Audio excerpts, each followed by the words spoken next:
no light flashing, but there's a light up there. I see one in.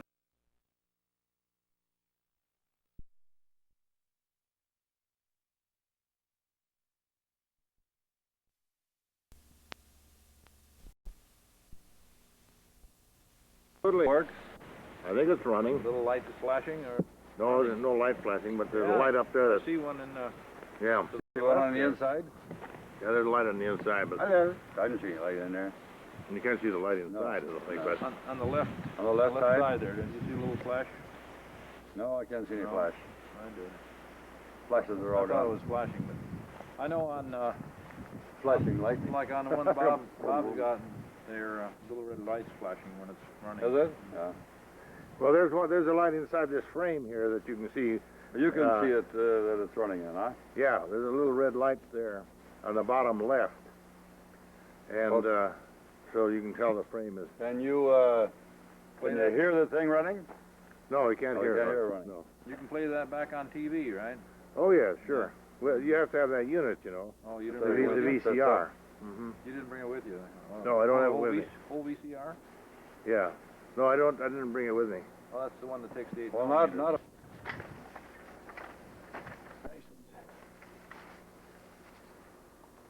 Yeah, I got a basket. I'll bring it up to you.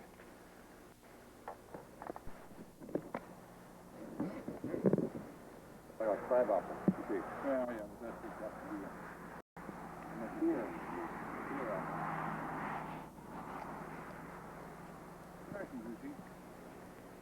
Crunchy.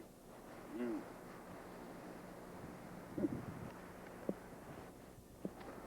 There's some more. Okay, out there. A lot of them on the street over there.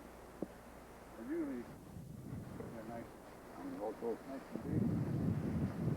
where'd it go to all, eh? Take them all away? I tried to catch up with them, but they disappeared over the hill. Oh, there's some more down that way? More what? Holy, feet will find out. More apples down there? That's the way it should be. I guess. Well, they went down. Crony wants to get Jonathan for Howard. Oh. Jonathan.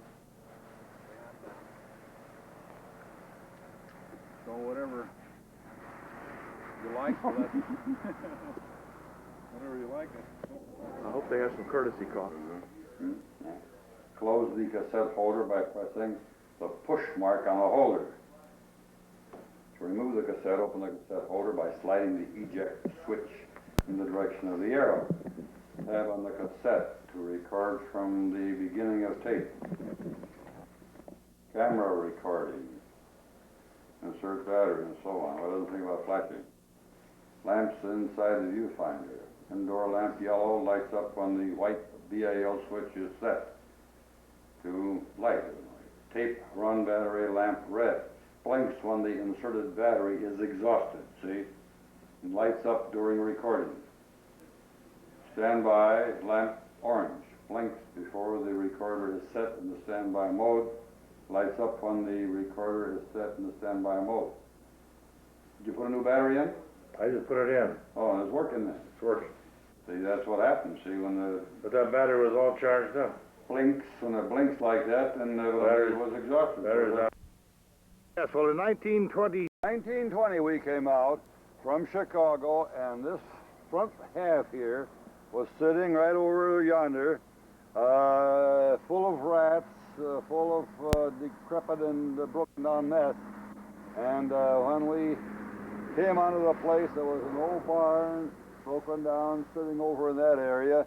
And then we moved into that little old house up on the hill and had time then to fix this up. And then we added a floorhouse on in back and the kitchen and whatnot. And so now we had adequate quarters for a family of 5 in that place. And then in 19... Crony was born in that. Crony was born in that house then, see? And in 1922, this house was built. 22, we started this house. We started this house with a team of horses and a scoop shovel. We went in there with about a half a yard, if whatever you could get in there, and dumped it someplace, and then came back and got another one, and another one. So finally we got the basement dug, and then we built the forms and poured the concrete.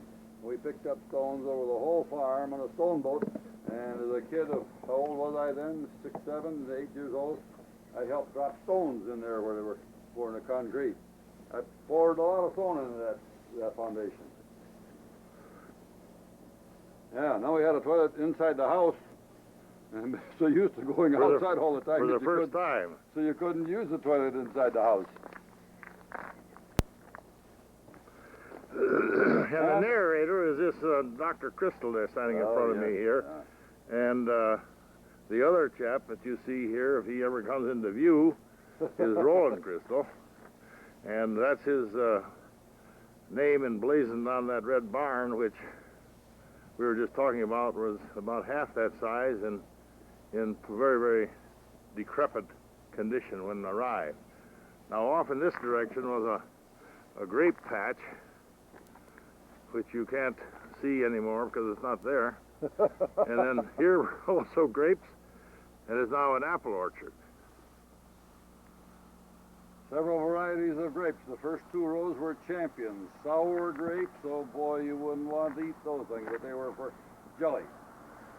And then we had Moore's Early in here, and we had the white grapes up there on the hill, and Concords and so on.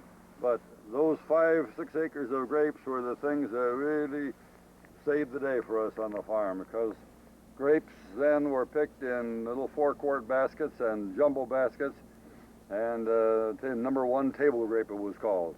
And man alive, we got good price for them back in the early 20s. And that's what really put Pa on his feet on this farm. Road and maintained by the county with teams of mules and dump wagons. And we recall very vividly the dump wagons that used to come up the street here and dump their gravel one board at a time. The view here is of an apple orchard. At one time this was owned by a Mr. Paul Tudor and purchased by Mr. A. Crystal in the late 30s and planted into peaches and other fruit. There were 8 acres in this plot.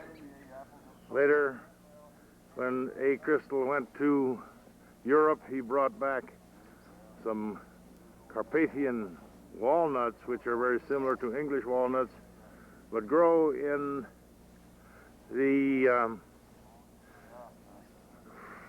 temperate climate of this area and do have soft shells. They are very similar to the English walnut, of course, which grow only in sort of tropical climates. These nuts are planted here and bear each year, and you see the trees before you now.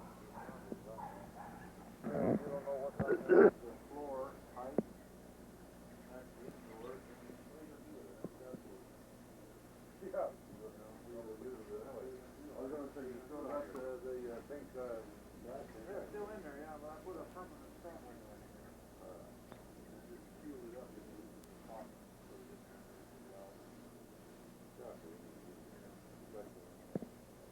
you take the other one out that was over here? There was no glass in there. North side.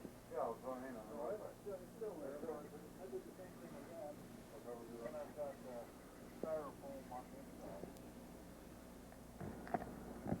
Well, today, what is the date today? Today's let me see, the 15th. 15th of October. 15th of October. We're presently on our way down to the 401 South Cass Street residence to take a look at some of the items that are going to be put up to auction on October 20.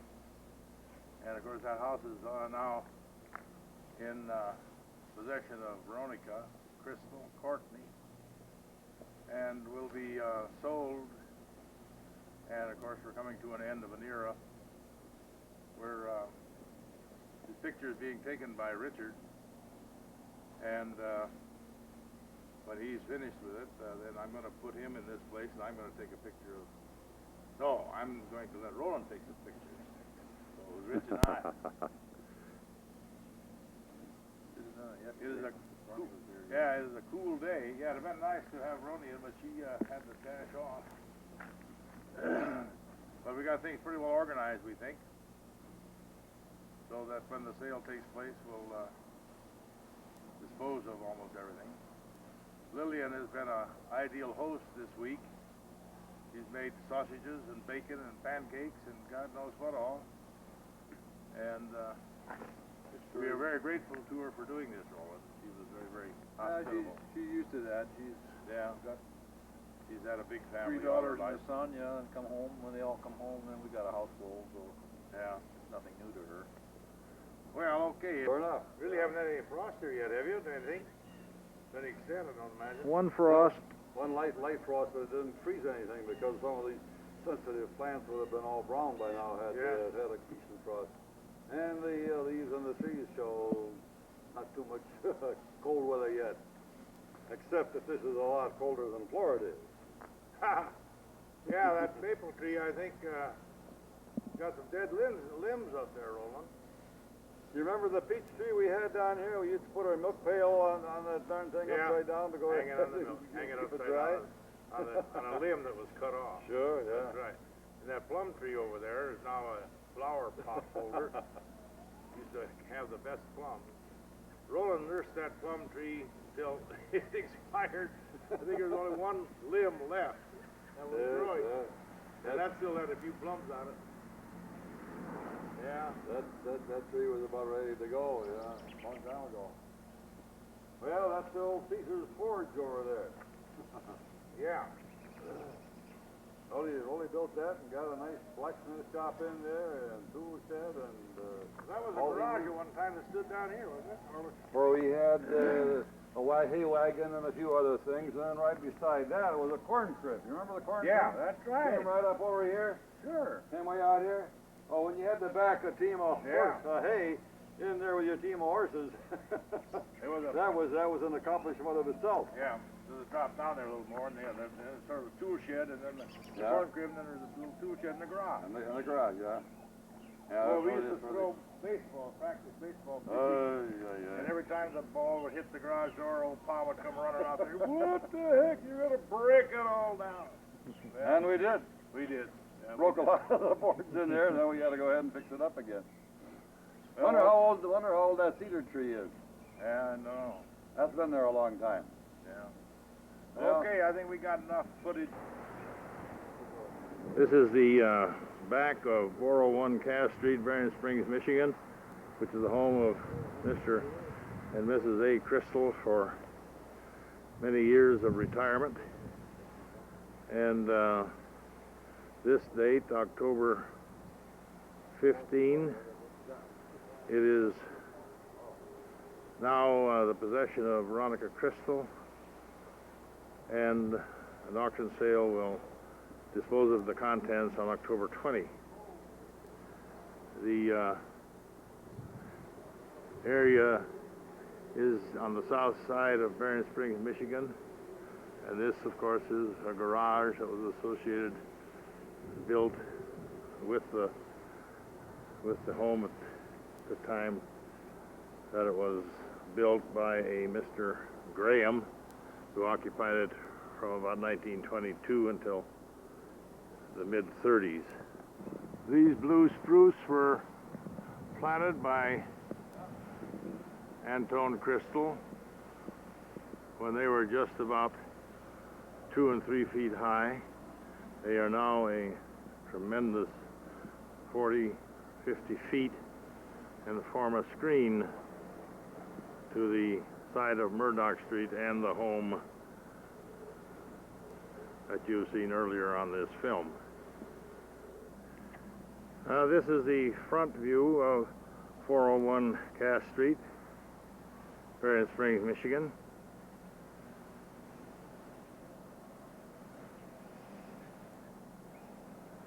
Where Antone and Hedwig Crystal lived for many years. It is on the south side of Berrien Springs, about 2 blocks from Lake Chapin.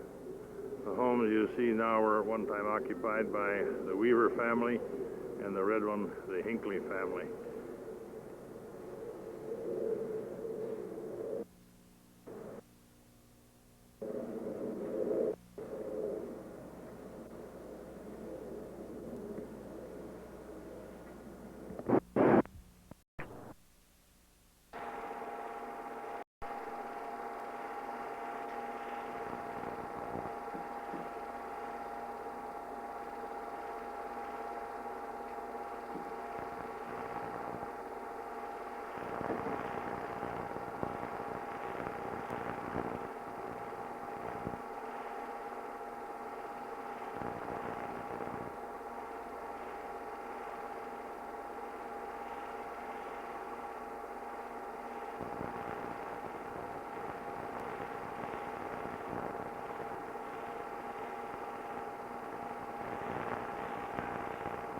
This is the Claremont Hotel in San Francisco. And this is Seal Point out in San Francisco. This is on our way to the Philippines back in 1952. There's Erica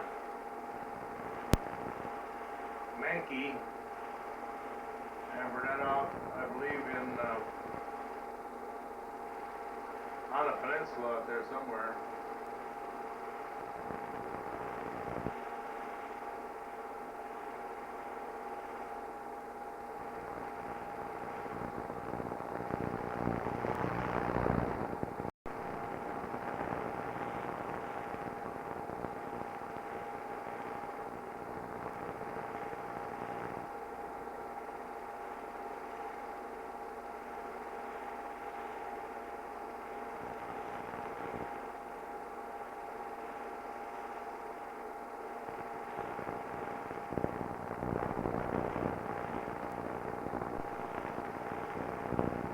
Cable cars in San Francisco.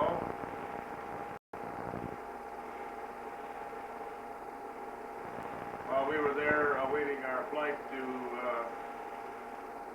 Honolulu.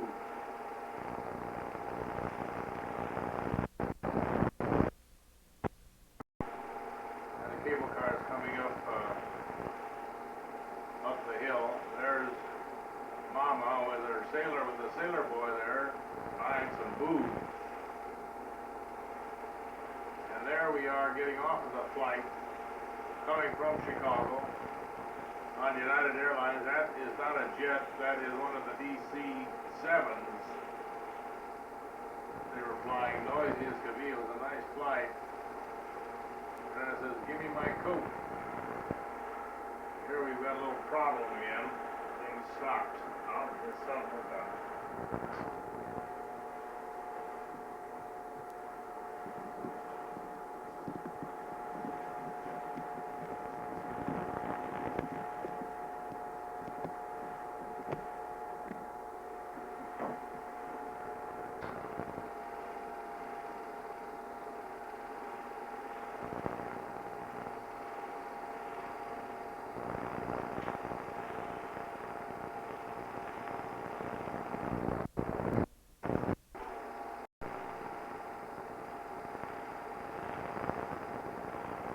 Dark. There's Linda and Droppy waving goodbye to us at the Chicago airport. Here we are at Tinley Park with my mommy and daddy and Roland, Lillian.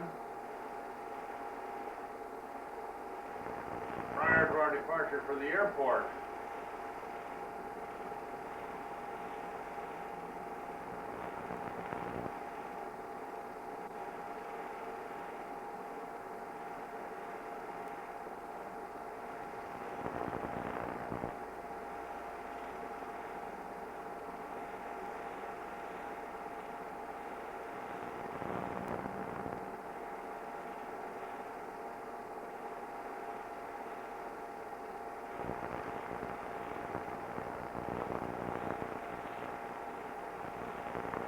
Ted and Helen,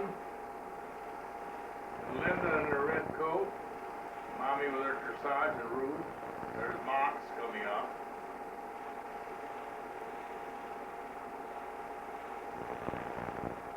Oh yes, there's Ollie and Uncle George.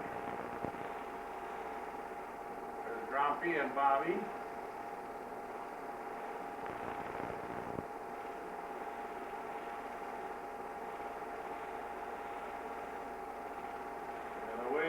Go.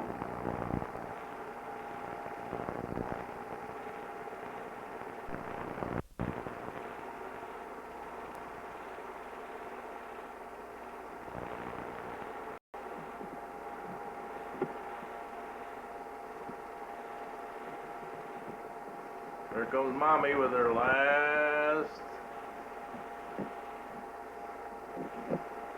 And there comes Max with Linda and Bernetta very slowly in the 1949 Pontiac. Nice car.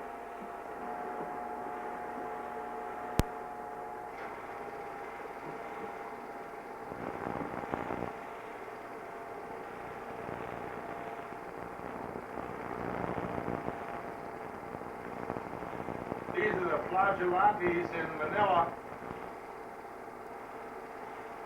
We went out there one Sunday afternoon, and here they are smacking themselves with a bunch of glass. And of course, here they are, getting ready to jump into the ocean.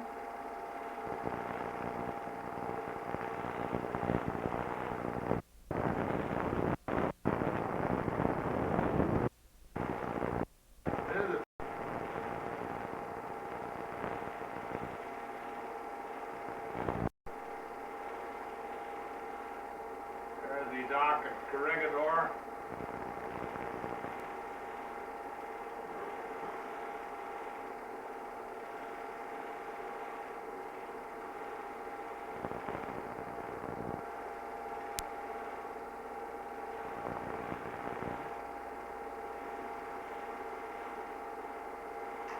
That's the Don Julio.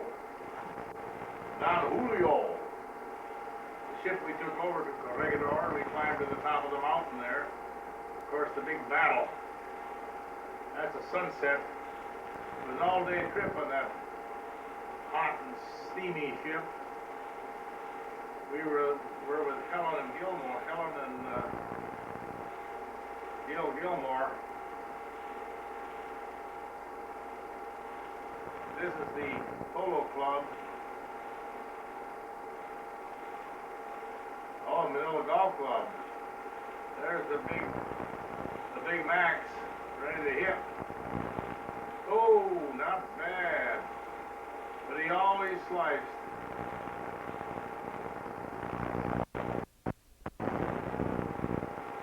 Country Club. Always sliced. Had a pretty good swing in those days.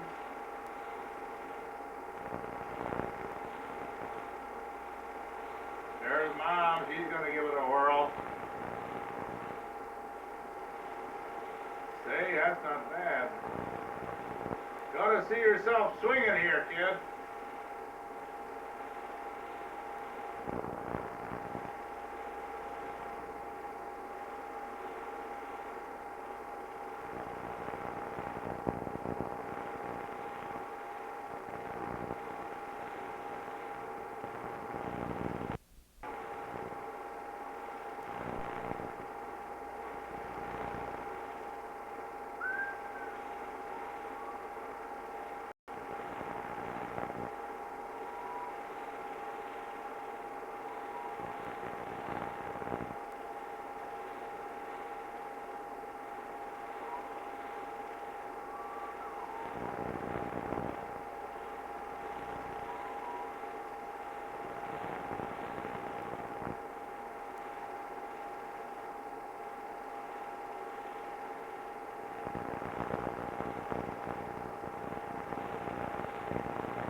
The Manila Bay thing is from the top of our apartment building.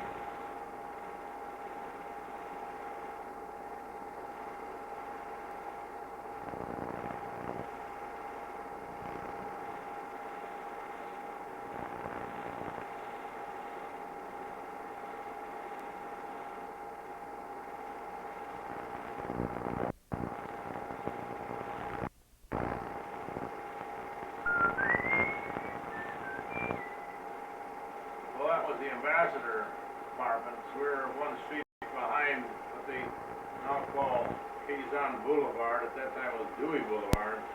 Those are the Japanese ships that were sunk by the U.S. forces during the war. They were later retrieved by the Japanese as war reparations and sold as scrap metal.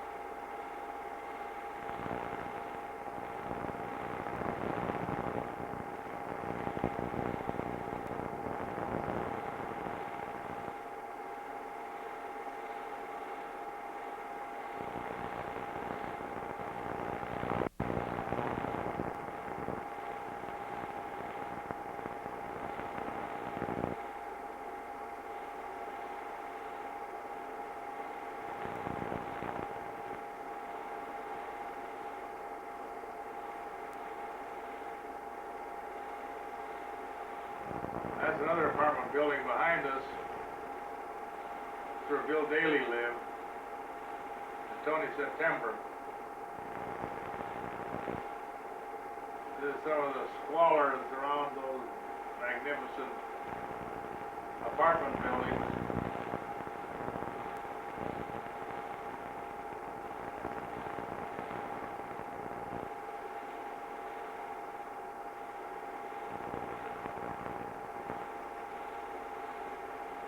We made a full circle on the top of our apartment building.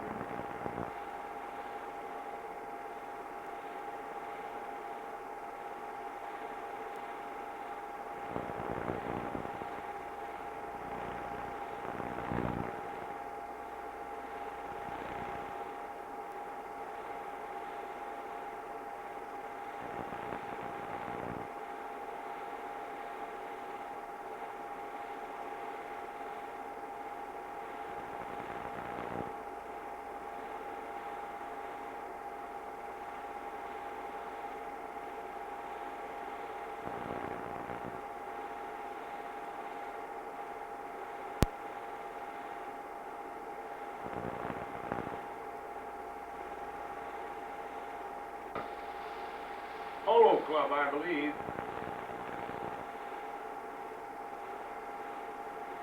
Or the Army-Navy Club.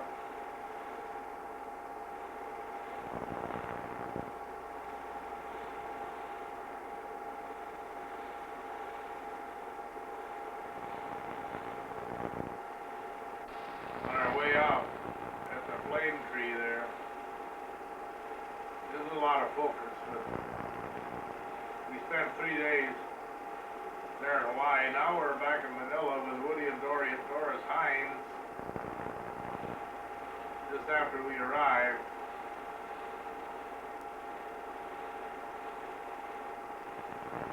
At the Manila Hotel.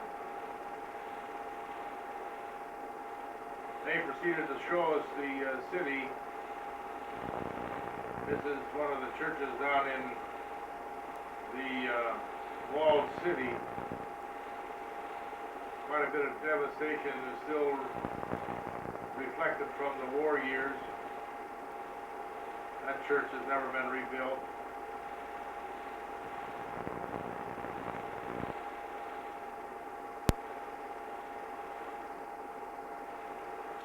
Now we're at Santa Tomas, the grounds of Santa Tomas, that served as a internment camp for the Americans during the occupation of the Japanese forces. That is the hospital, actually where Kurt was eventually born.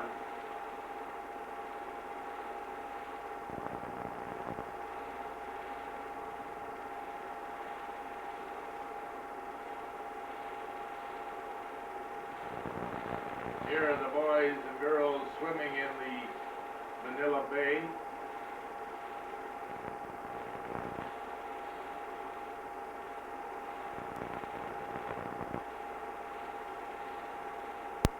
Some of the shops along Dewey Boulevard.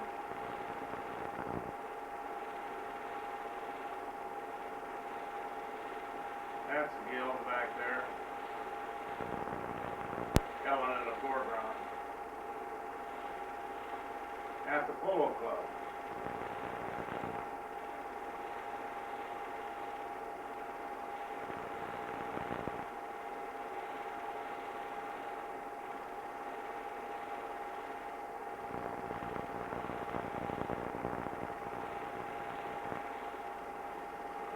Here, Doris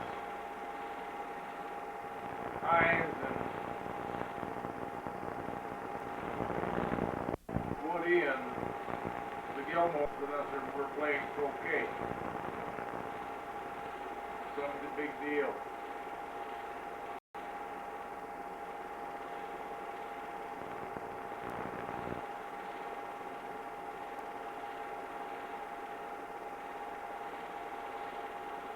Doris reading the rules there.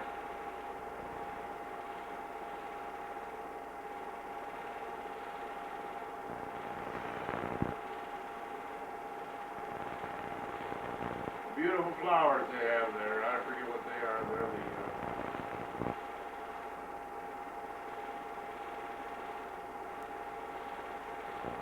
distance, I guess.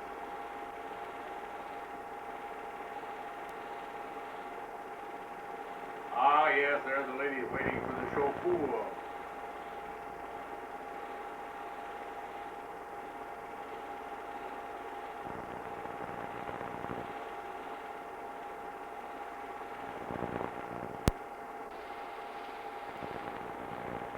And here we're taking a launch out to the Swedish freighter out to Hawaii.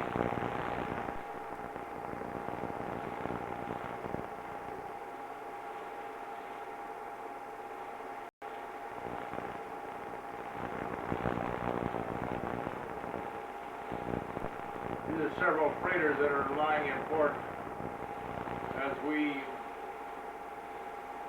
go by in the launch out to the anchorage where the Swedish freighter has been waiting to come into port.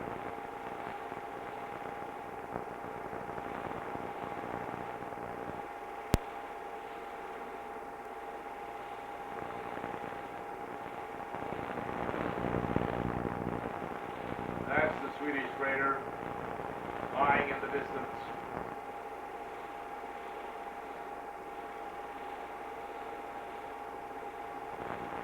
And there we are, the Burma Gutenberg.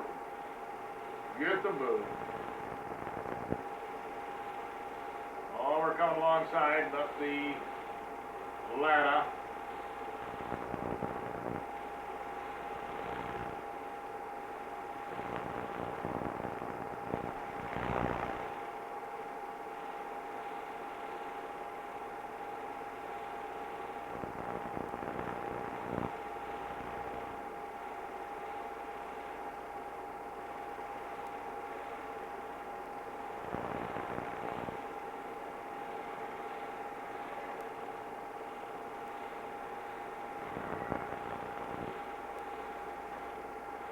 Queen of all she surveys.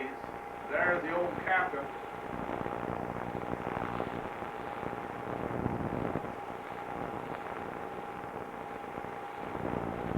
There she goes.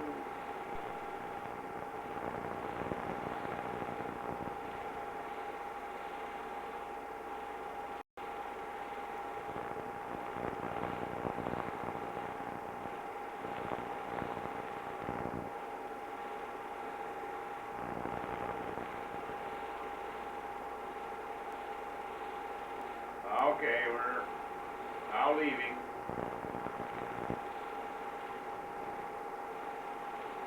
Going down and walking the ladder.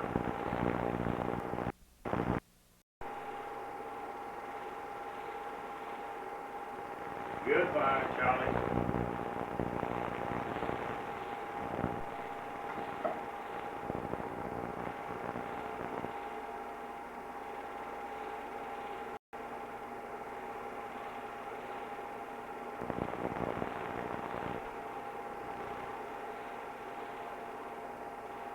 Oh, here now they're unloading our furniture that arrived. Oh, yeah.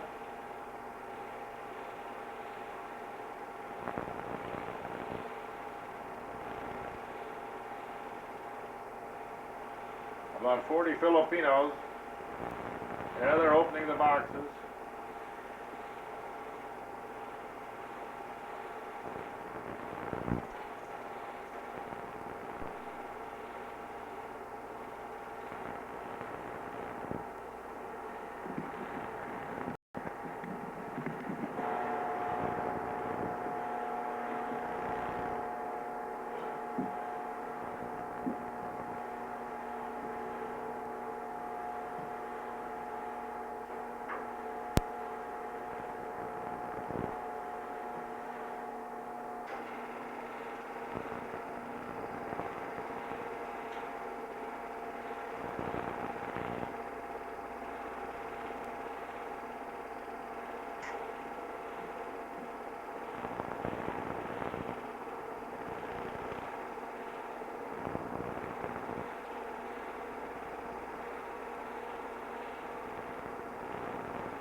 resort, that beautiful resort built above the lake.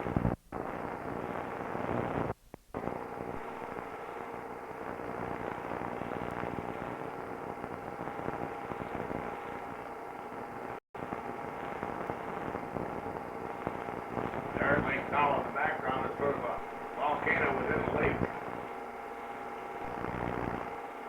The lake is actually a volcano crater.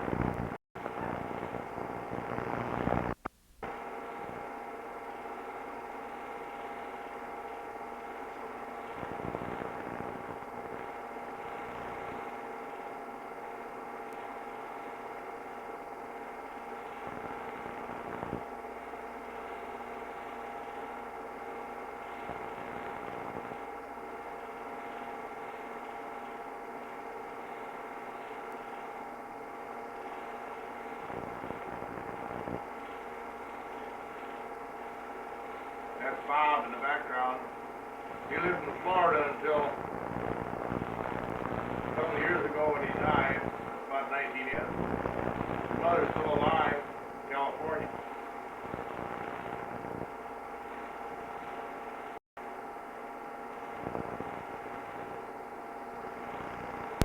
Oh, here are the kids riding the carabao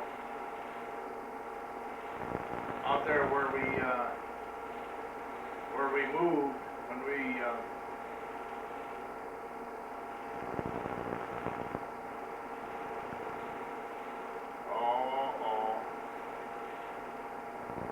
there's Mommy with little Kurt.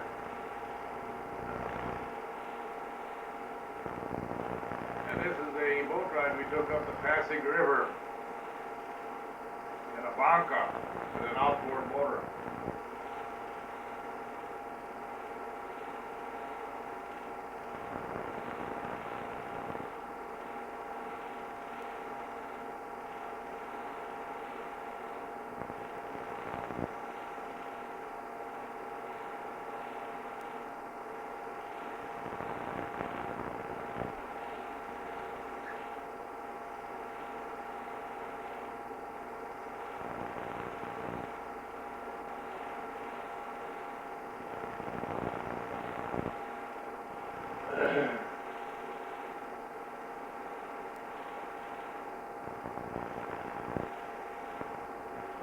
Very interesting.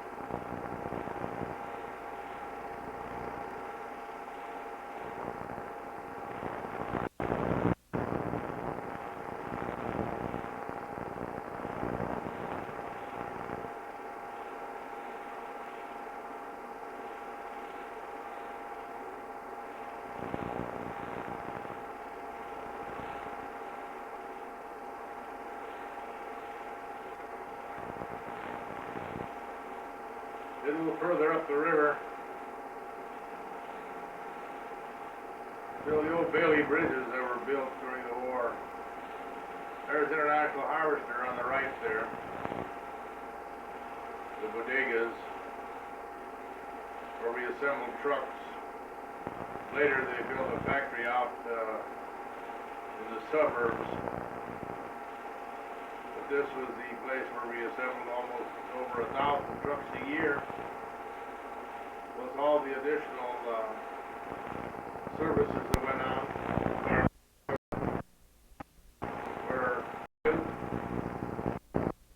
in 1986 7.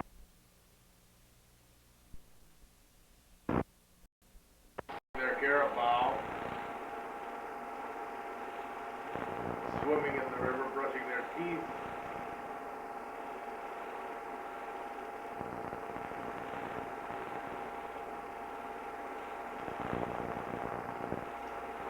There you see the little shacks that they have built that overhang the river, and of course all their sewage goes directly into the water. Here we have disembarked from our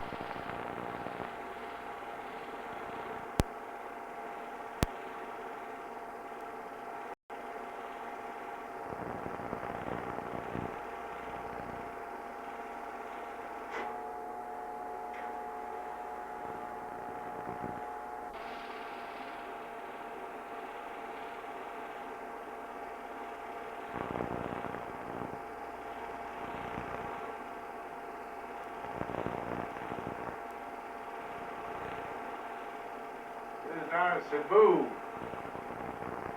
at the International Harvester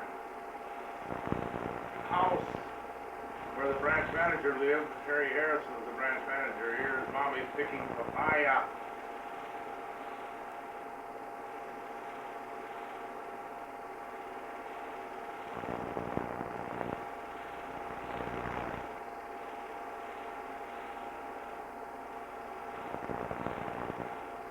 We were down here on a business trip.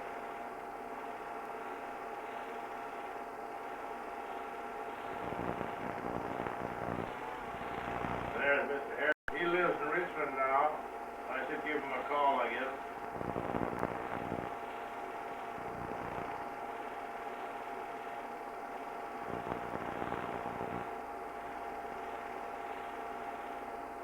He was the branch manager. His wife, Martha, would have to be in the States at that time.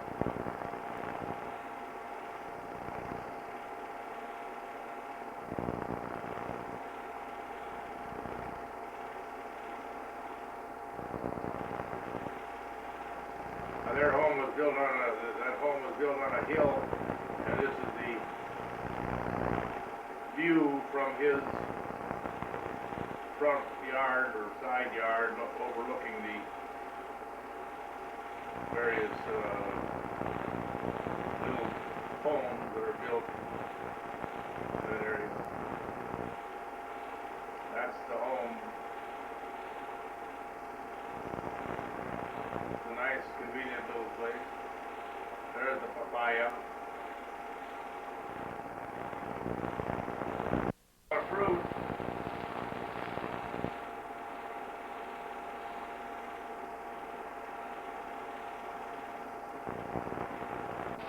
Filipinos are suspicious of that tree. They believe the ghosts live in it.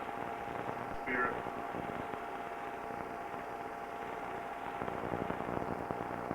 Patio out in the back. Beautiful living.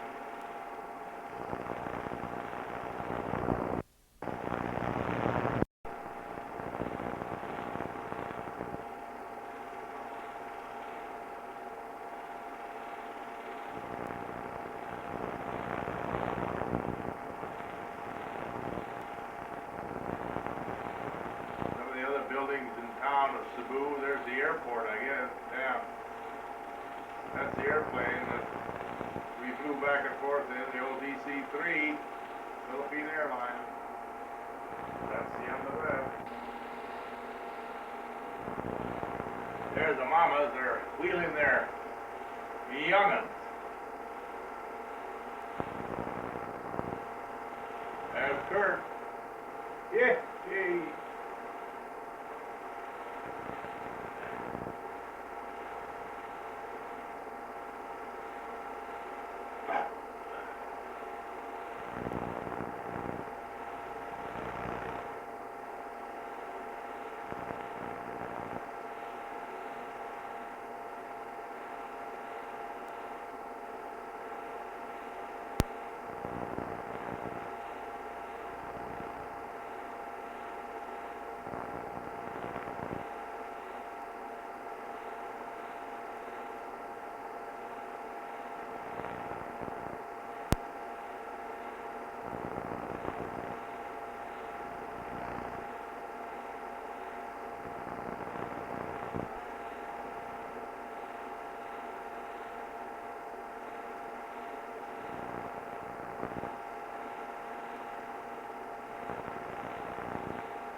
Along Dewey Boulevard, not far from our apartment. All the foliage and the floral is beautiful. Look at the poinsettias, my gracious.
somebody on the boulevard. Everybody and his brother is out there parading their kids.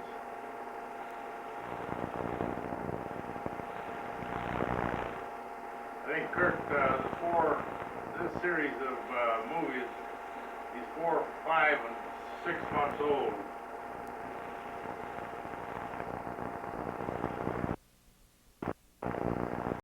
Yeah, look at it.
This again is a polo club.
Looks like you get a little bit tired of getting thrown around.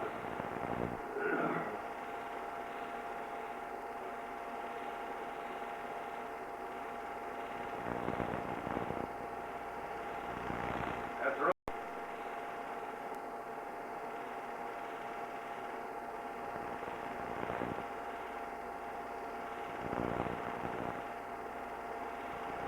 He got a burp.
Back on Dewey Boulevard.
Mommy's taking the pictures, you can see that.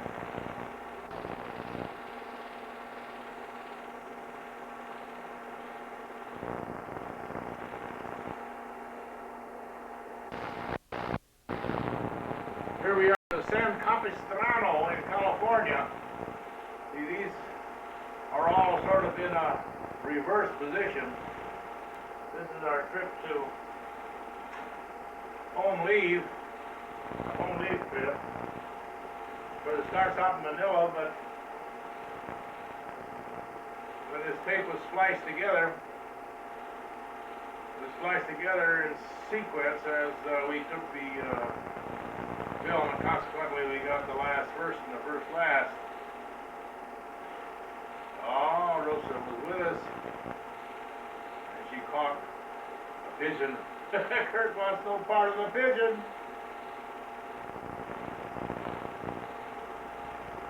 Kurt is a year and a half there.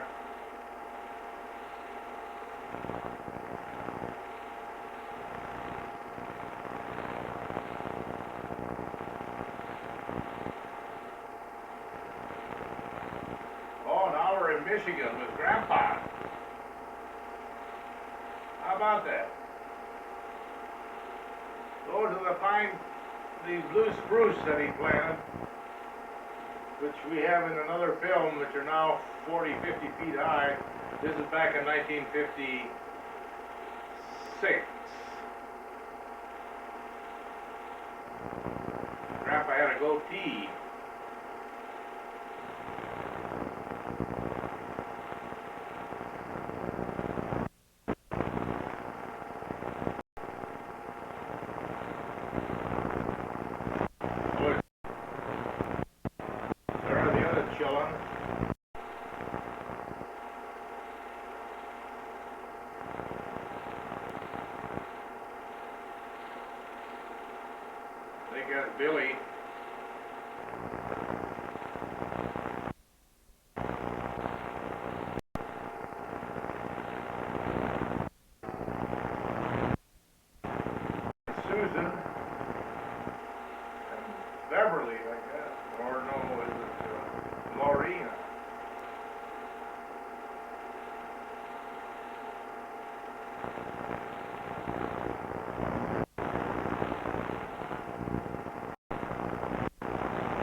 most of the alum came with us, and we had our some clothes made.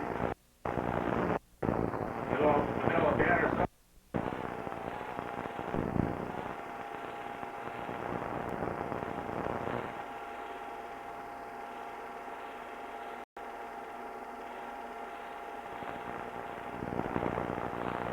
Hawaii. This is the Surf Rider Hotel. We were on the top right. The two rooms up in the top right.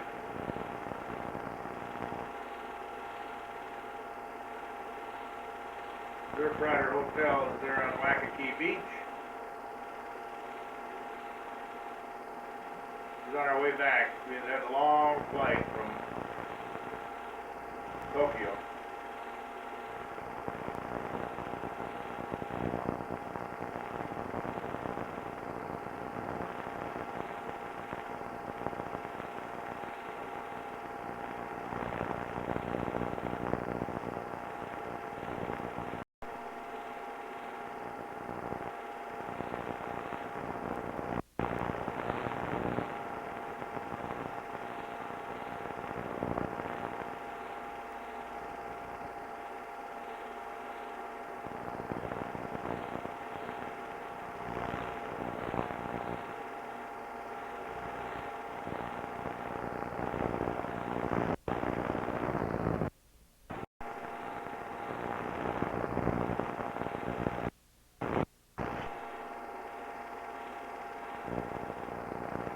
Surf Rider is right next to the Royal Hawaiian.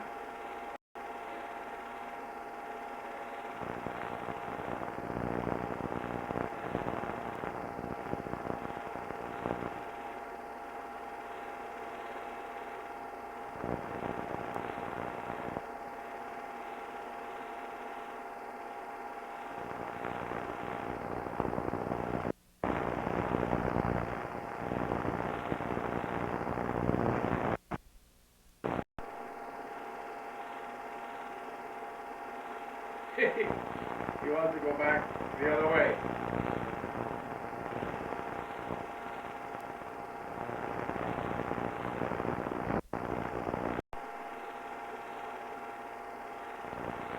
I don't know why these dumb things are out of focus.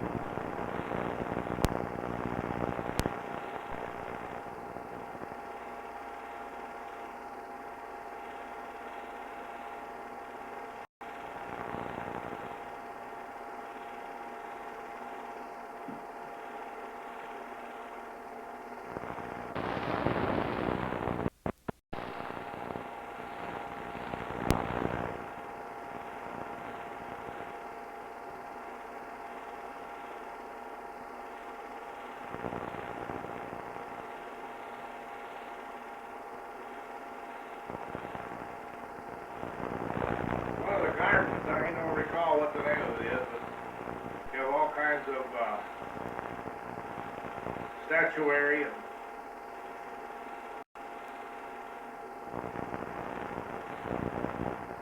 I think it was called Tiger Bomb. It was built by the person who developed a snake oil which he peddled as Tiger Bomb. Made millions apparently.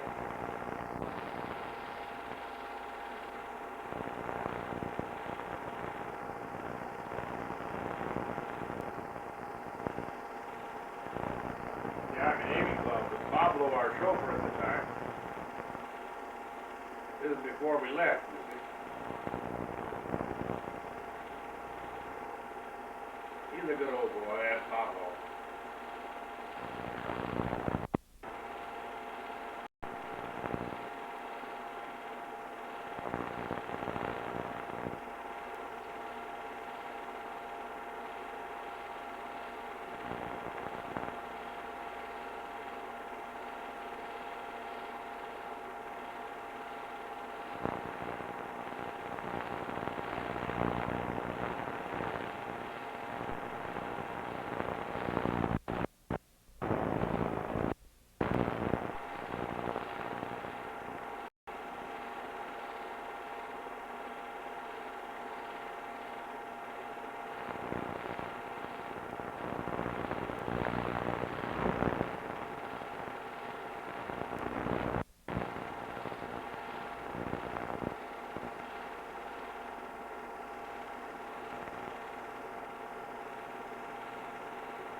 It's 1957 now. We're back from our home leave and have moved into a house in San Lorenzo.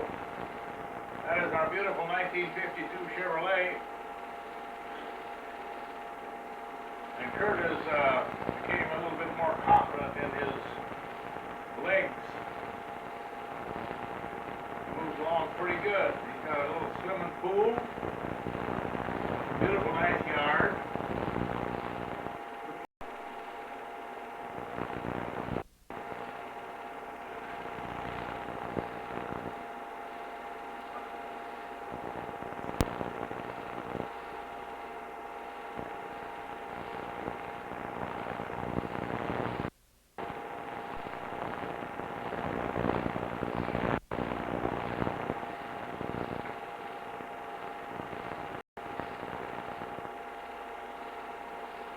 That's our house with the 3 front doors.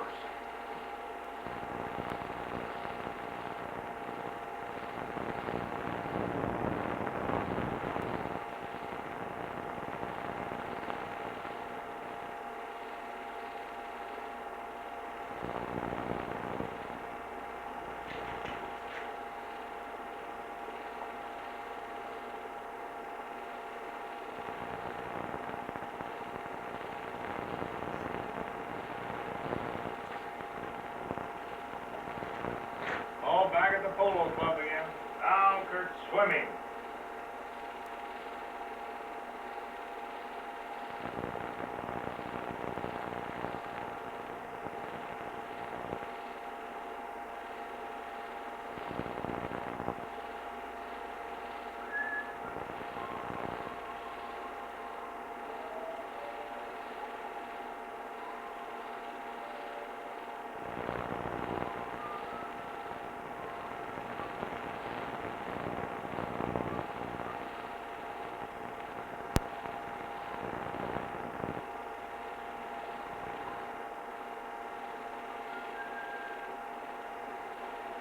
See the Amas in the background? They're all sitting there like caretakers of the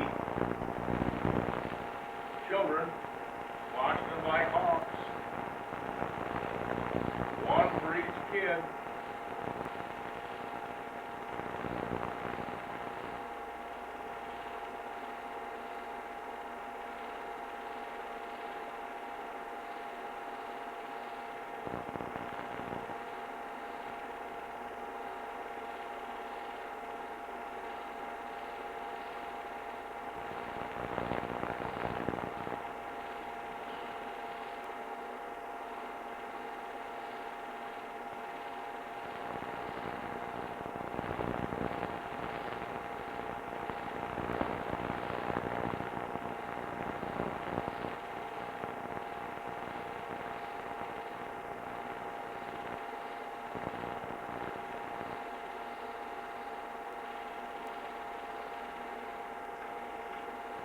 Oh, here we're on the ocean in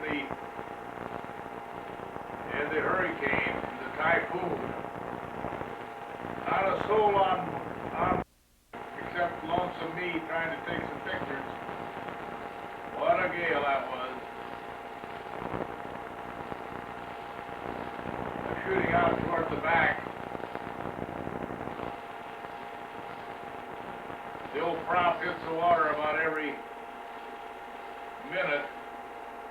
then it comes out of the water.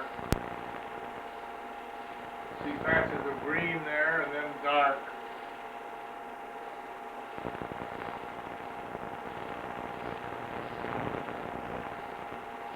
All the wind blew that day. Look at it go above the horizon. Look at it go down below the horizon.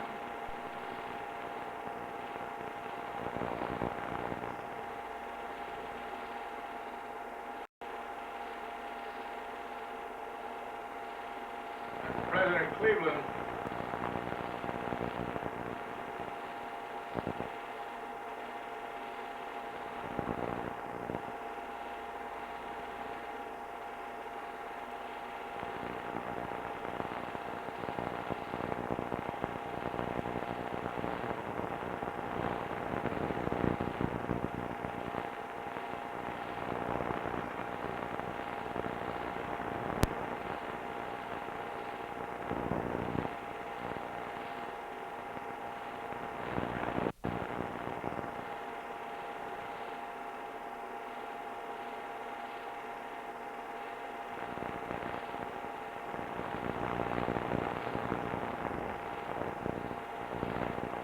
pictures don't give you a true portrayal of the viciousness of a storm like that. The waves were 20 feet or more. They battered the side of the ship all day and all night.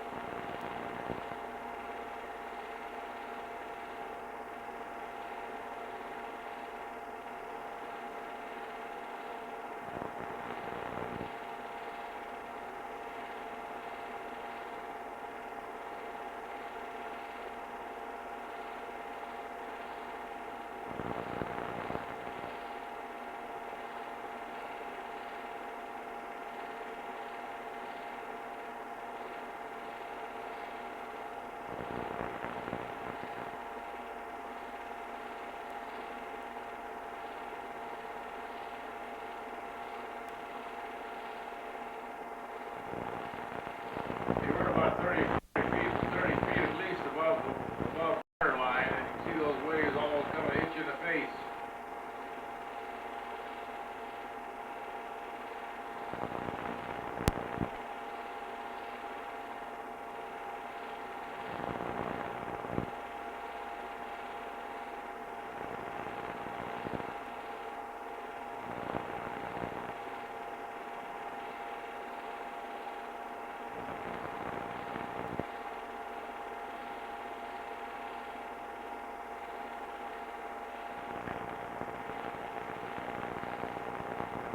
At the Royal Hawaiian.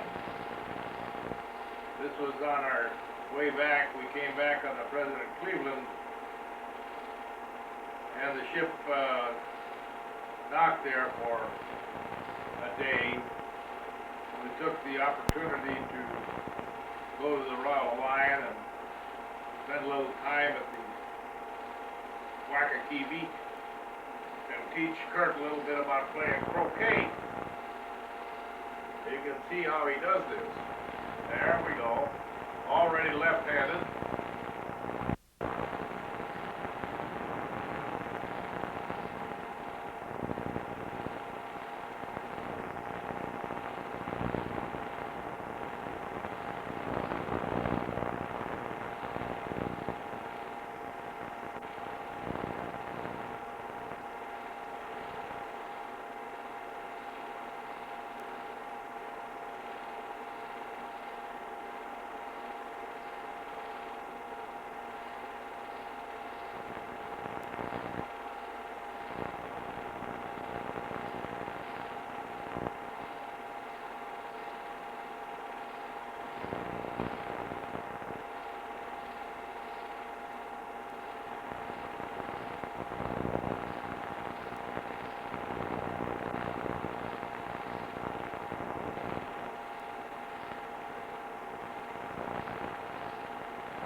the background is the Royal Hawaiian Hotel and Kurt Diamond's Head, just off Waikiki Beach.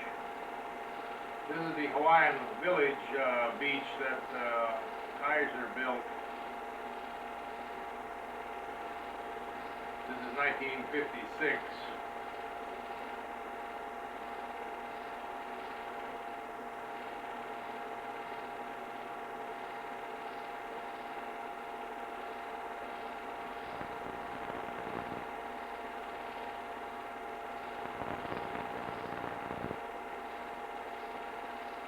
Oh, he loves the water.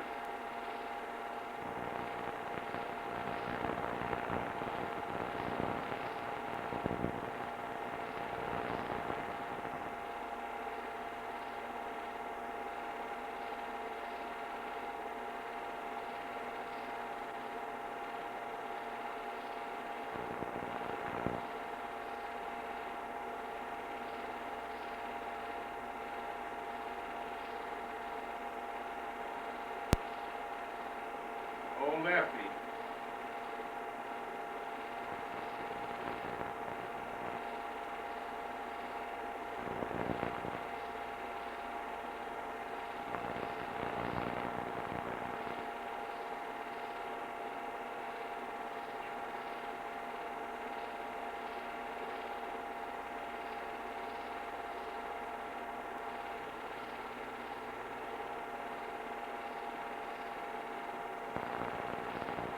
This film also is, the last is first. We're sort of going back to Henley Park. There's Uncle Phil. I think that must be Jimmy.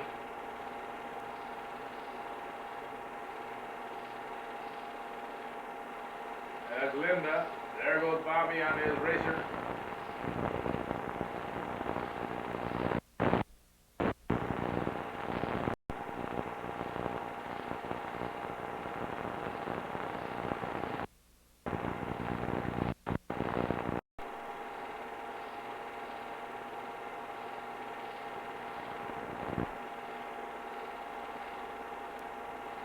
That's the whole family. Linda, Bobby, Kay, and Jimmy. There comes Kurt. You don't want no part of that.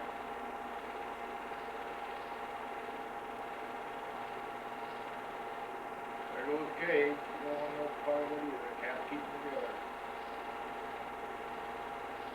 Well, there are the two mamas.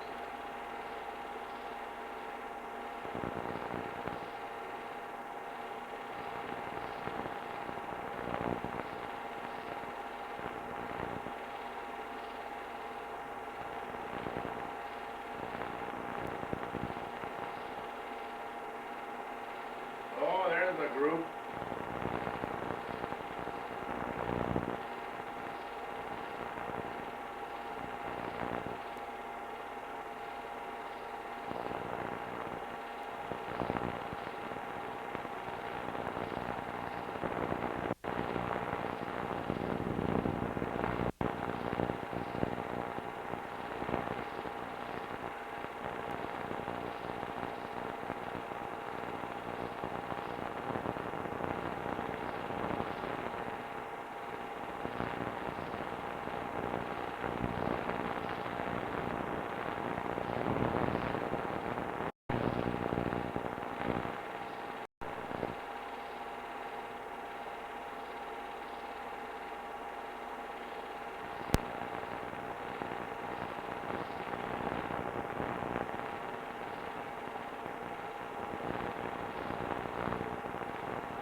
territories on our vacation out there. That over there is what we call People's Republic of China. It was back in 1957. It was opened up considerably now. Americans can get there easily. I was there twice. 74 and 77 or something like, somewhere in that area. This is the way they raise their vegetables.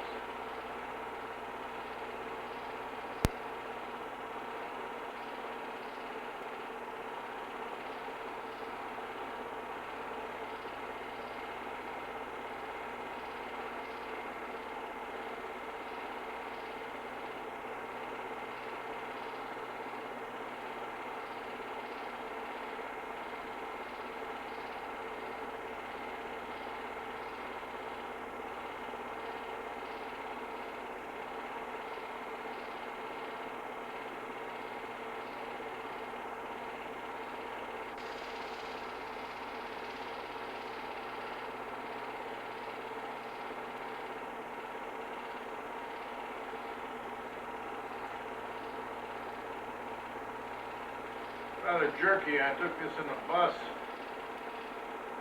Here's the market.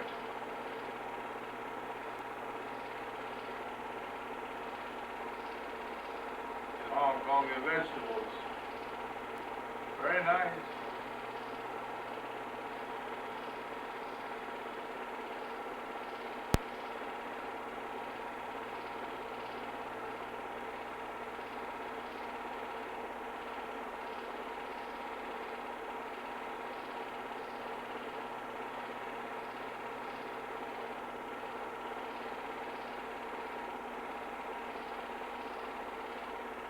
These are the Chinese boat. People live on the boats year-round, their lifetime.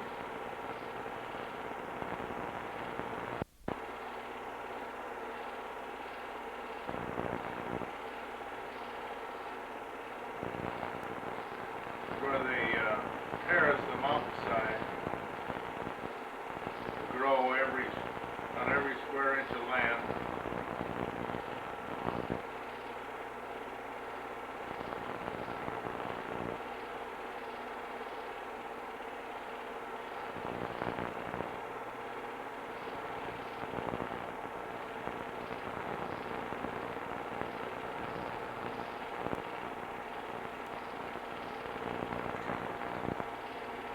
Hotel, but hardly any people in it, so we didn't stay long. We went back to the city.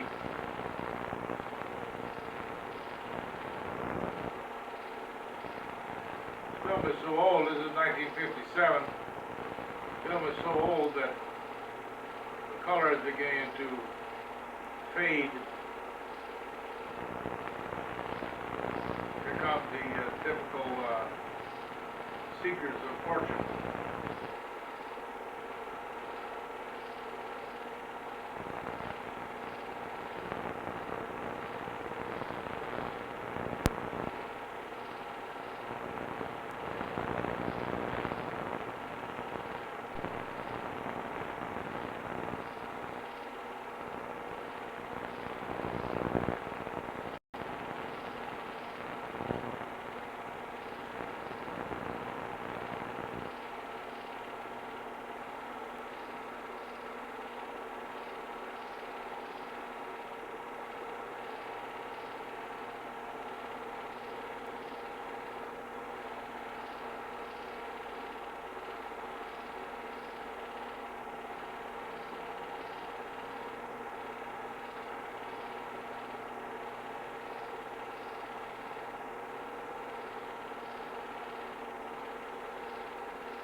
These little boats are people living on them.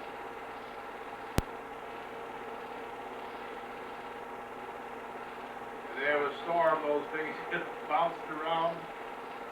Many of them get capsized, sunk. I imagine they run to the land when a big storm comes along, but that's the way people live.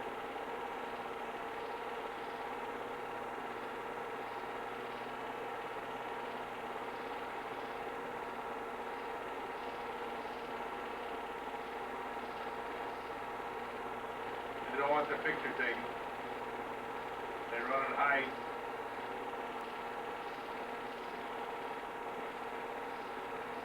Those two boats in the background are the restaurants. Those little boats take you over to the restaurant.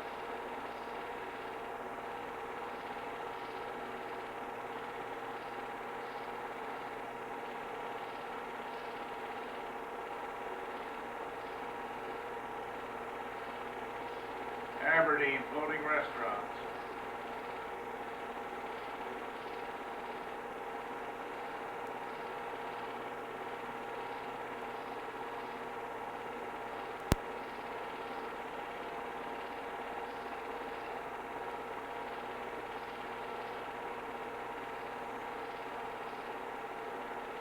There's a cemetery on the hillside there. None of this is very clear. I think the color is faded.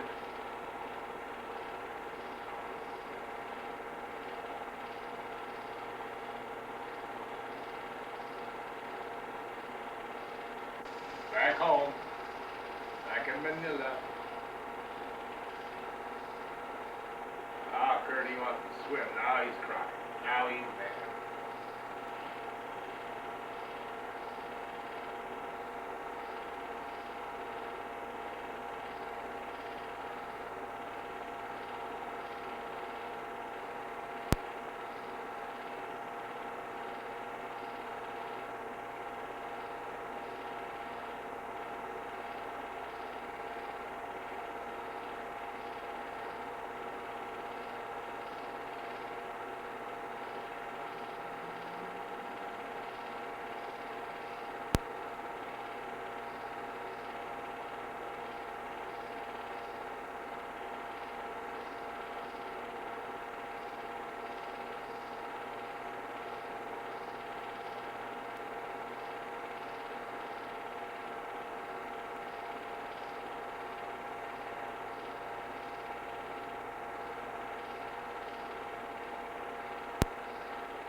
Oh, he's going up a little bit.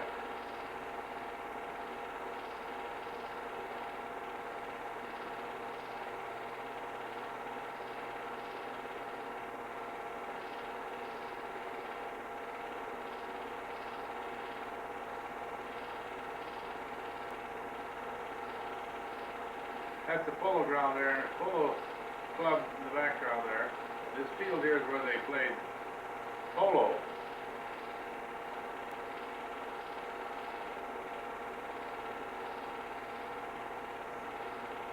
They're playing soccer.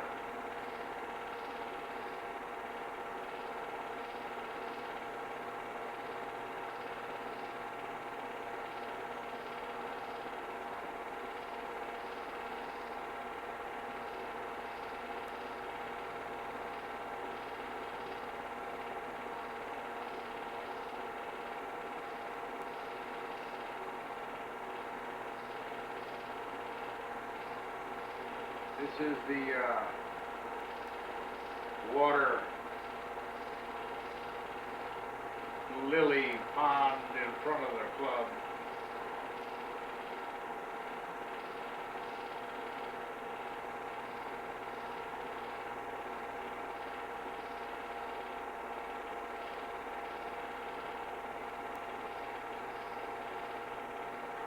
Her second birthday.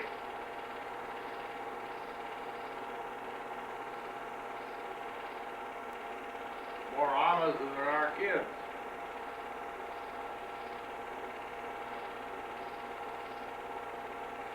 There's a birthday boy.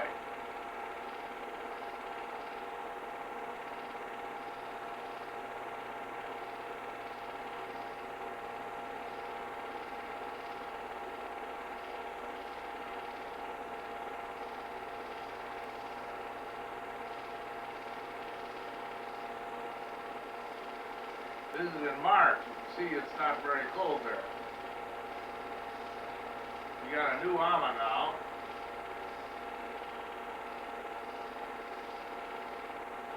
Rosa left us after she returned from the States. She gave us a lot of trouble there. Those are the, oh, what's the name of those kids?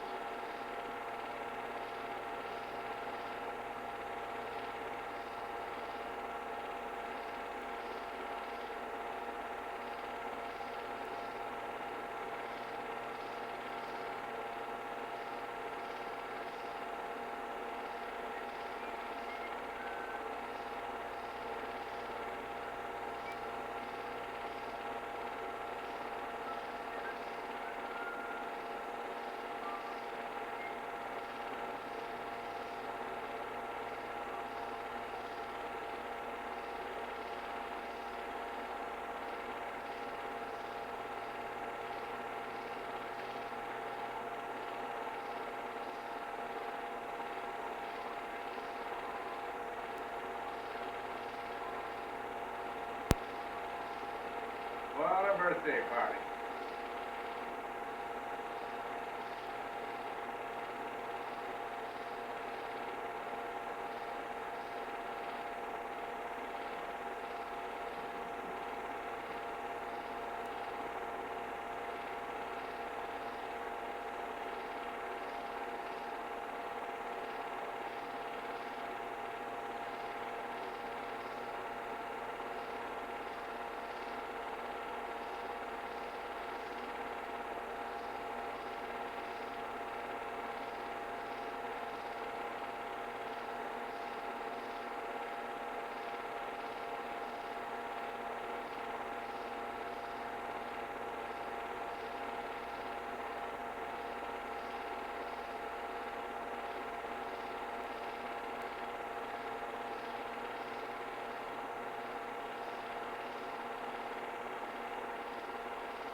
Why those Amas even feed them ice cream?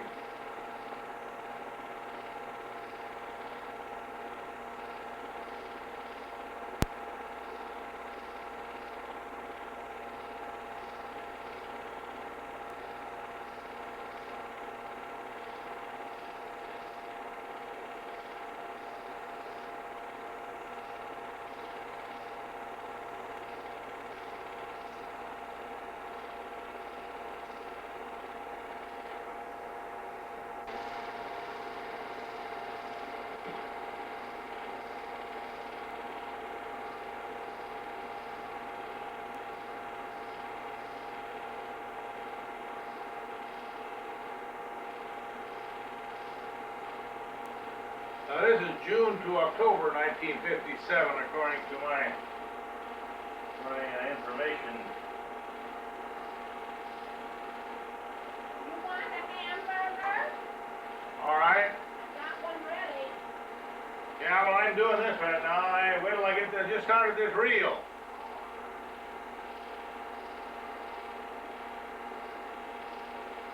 He's got his Hawaiian uniform on there that we got in Hawaii on the way back.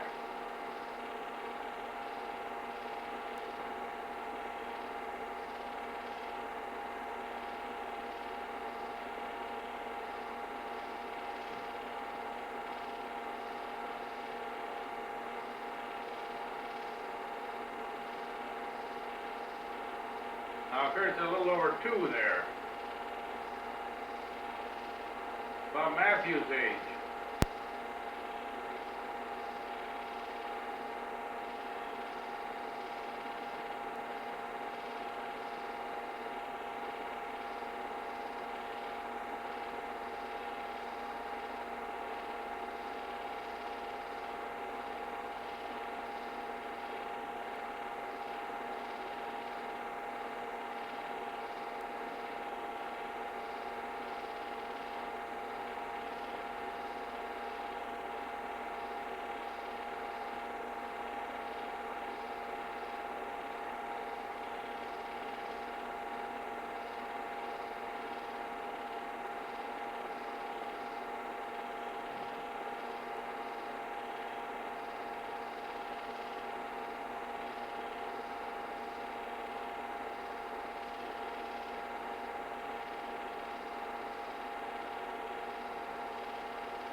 Oh, we still do have Rosa.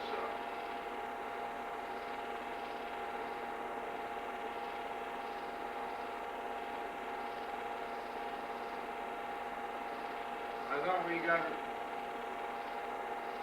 we let her go after we got back, but apparently must have kept her for some time after we returned.